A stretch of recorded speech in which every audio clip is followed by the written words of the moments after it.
Pekerjaan Anda ini barokah. Kemudian yang terakhir, pekerjaan Anda ini barokah. Kemudian yang terakhir saya beri ijazah tentang Al-Fatihah ya, karena ini surat yang populer. Kalau saya ijazahi Quran 30 juz pasti sampean nggak hafal. Nah, atau ijazah surat Baqarah. Kalau mau Baqarah mau. Ijazahi surat Baqarah mau 2 juz setengah. Mau Mas Asep? Ya Fatihah aja yang gampang ya. Nah, ya kulhu Fatihah ini paket ringan ya. Tapi pahalanya apa? Besar. Ini beda ya, artinya selama ini mungkin Anda baca tapi monoton ya. Tapi ini saya bacakan teks aslinya tentang istilahnya itu mazaya itu kelebihannya Fatihah. Saya baca Arabnya dulu, nanti ini terakhir ijazah. Tadi kan saran-saran umum tentang sosial. Ya, pokoknya jadikan kebaikan itu punya nilai sosial yang baik lah. Jadi nanti orang yang nggak amanah nggak laku. Ya, calon bupati, gubernur, presiden yang nggak amanah juga nggak laku. Begitu juga kiai yang tidak amanah juga nggak laku. Suami yang nggak amanah juga nggak laku, istri yang nggak amanah juga. Sehingga kebaikan ini jadi nilai sosial yang dalam tanda kutip sudah keniscayaan. Yang diinginkan Allah itu seperti itu, bukan kebaikan yang dipaksakan karena kekuatan negara. Maksudnya kalau bisa kebaikan itu tidak usah dipaksakan. Memang sudah satu kebutuhan. Tak cerita-cerita di negara maju itu. Bahkan apapun jatuh itu nggak ada yang ngambil apa itu. Makanya gambarannya Mekah Medina kan gitu kan, barang jatuh nggak ada yang berani apa ngambil, itu saking sudah jadi sistem. Nah, sehingga banyak negara di Eropa itu yang sampai nggak punya tentara, nggak punya polisi karena kebaikan sudah.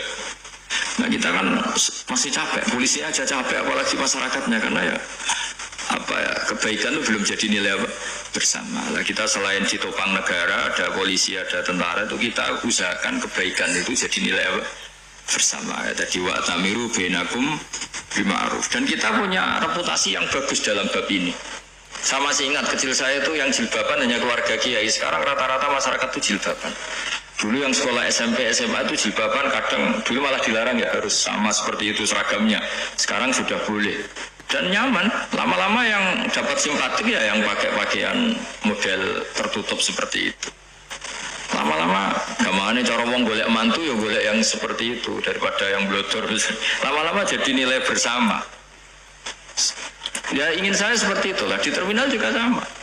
Orang mau makan cari warung yang kelihatan ada ayat kursinya, pakai jilbab, atau paling enggak dia enggak mungkin lah nyuguhkan yang tiren atau yang haram. Akan ada garansi sosial, ada apa? Ada garansi apa? Sosial dengan penampilan yang soleh itu kan, masa iya nyuguhkan oposan babi itu. Jadi nilai sosial itu harus benar-benar jadi nilai. Sehingga negara biar gak capek-capek. Polisi juga gak capek kan, karena tugasnya corong Jawa mau ngawat-ngawati tok, tapi tidak perlu tegang karena kebaikan sudah jadi nilai apa bersama. Ingat-ingat ya ayatnya tadi, wa tamiru bainakum bima'ruf. Jadi kebaikan itu harus jadi nilai bersama. Iktimar itu menjadi urusan bersama. Makanya kalau kita rapat besar disebut apa? Muktamar itu urusan bersama. Ya tadi imamnya sholat juga menopang Gojek karena nggak lama-lama nopang Grab, nopang Kernet, nopang penjaga Indomaret, penjaga bensin, pom bensin. Nah dia hanya punya waktu 5 menit terus imamnya baca Baqarah kan. Iya imamnya mursyid, mungkin dia tambah lama tambah dapat aplaus dari muhibbinnya, tapi makmumnya dia tambah lama tambah dapat penghormatan dari pecintanya, tapi kitanya wah khusyuk wali kan, dia dapat status naik lah. Kita yang sudah tidak ikut jadi wali diganggu apa pekerjaannya. Kalau ada imam seperti itu sampai mufaroqah saja, niat ya Allah sampai sini saja saya makmum orang itu, silakan orang itu punya urusan sendiri dengan jenengan, ya sudah bersalib saja Pak. Itu boleh kalau dalam fikih namanya apa? Mufaroqah. Mufaroqah itu niat, tapi kamu jangan langsung selonong mufaroqah, niat dulu pamit sama Allah bahwa sekarang mau mufaroqah. Tapi ya jadi sholat yang aneh kan, imamnya masih rukuk, kamu terus sujud, terus apa-apa selesai ya. Mungkin dalam pandangan itu orang lain ini maksudnya makmum gimana ini kok begini. Tapi sudahlah, Allah Maha tahu. Nah, insya Allah dimaklumi. Ya saya baca tentang Fatihah ya, karena sampean pasti sering baca Fatihah. Supaya apa sekaligus jadi jimat lah gitu. Jadi kalau kamu sering di jalan-jalan yang mungkin sepi atau mungkin kan tidak semua teman Grab itu nasibnya bagus yang di Semarang Jogja. Mungkin yang di Kalimantan di Papua kan ada yang 10 kilo gak ketemu rumah, ya kan? Ya lihat di TV-TV itu kan kasihan kan. Sudah 10 kilo gak ketemu rumah, penumpangnya kuwekar preman tuh kan. Ini makan orang enggak kan udah. Kan ujiannya dua.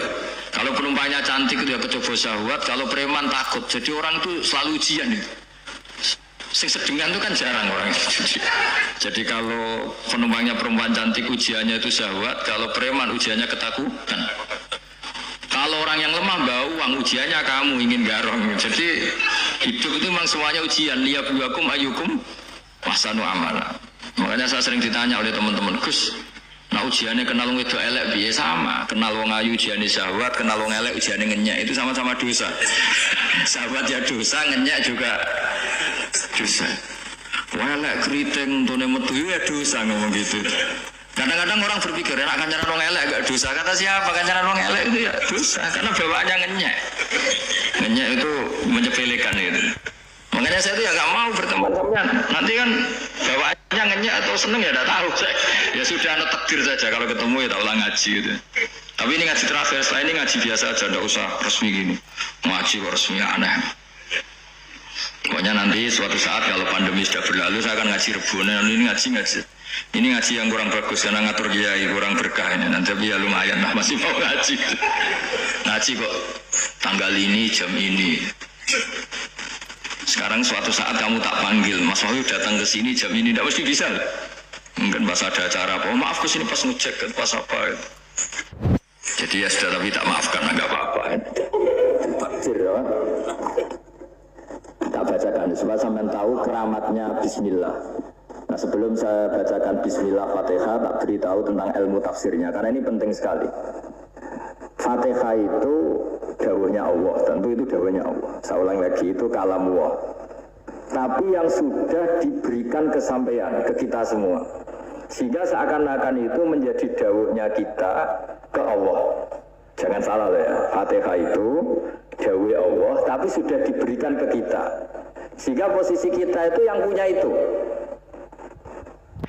Nah kenapa ini perlu dijelaskan? Karena nanti ada kalimat iyyaka na'budu wa iyyaka nasta'in. Kalau itu masih kalam Allah, berarti Allah ngomong ke kamu, ngendikan ke kamu, kepadamu aku menyembah. Masa Allah menyembah kamu?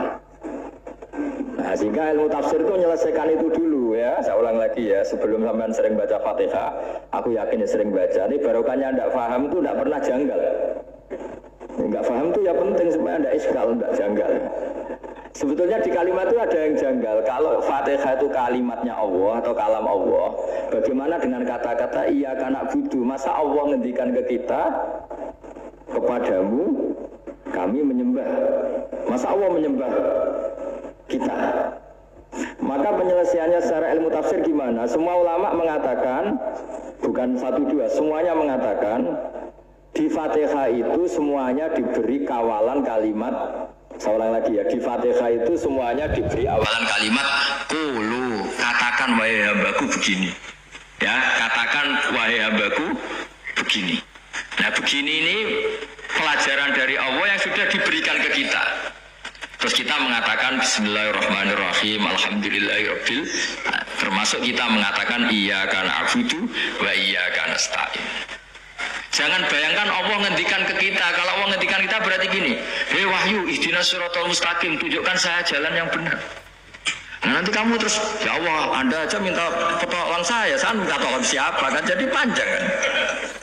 Ya saya ulang lagi ya, jadi itu di Ulumul Quran diterangkan gimana sebelum baca Fatihah ya. Fatihah itu kalam Allah, ngendikannya Allah, tapi yang sudah diajarkan ke kita dan sudah milik kita, sehingga kalimat itu menjadi milik kita. Tapi ya kalamullah, tetap kalamullah, tapi sudah menjadi milik kita. Sudah paham ya? Ya pinter namanya. Ya, karena kalau tanpa penjelasan seperti ini, Anda akan iskal. Bagaimana Allah iskal itu janggal? Bagaimana Allah mengatakan iya karena butuh? Kan jadi aneh kan?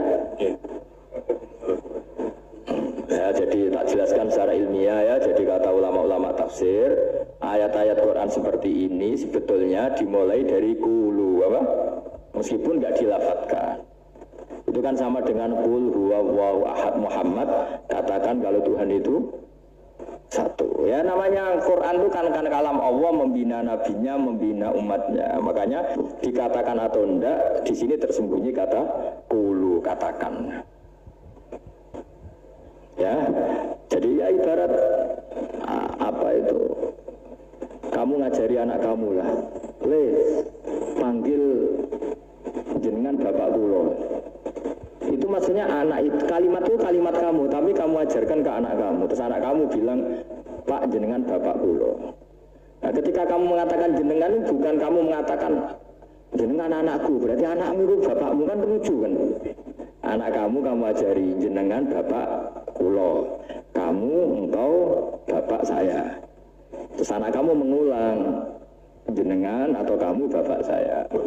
Jadi itu kalimat yang kamu ajarkan, sekarang sudah milik anak kamu.